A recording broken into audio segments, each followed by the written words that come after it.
அதை விடுத்து இந்தியாவில் உள்ள சீமான் போல ஆமக்கரி பூனக்கரி PK-47 என்று சொல்லி எமது தமிழினத்தை வைத்து எமது தமிழினத்தினுடைய துன்பத்தை வைத்து பிழைப்பு நடத்தக்கூடிய சீமான் போல சுமந்திரன் அவர்கள் உருவெடுத்துள்ளார்.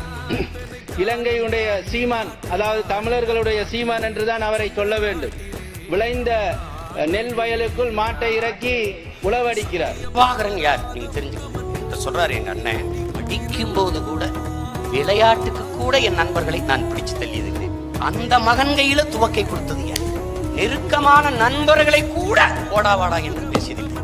ராஜபக்சே அவர்களை கூட தனியாக தன் தம்பி கிட்ட பேசும்போது ராஜபக்சே அவன் அப்படின்னு சொல்லணும்ல.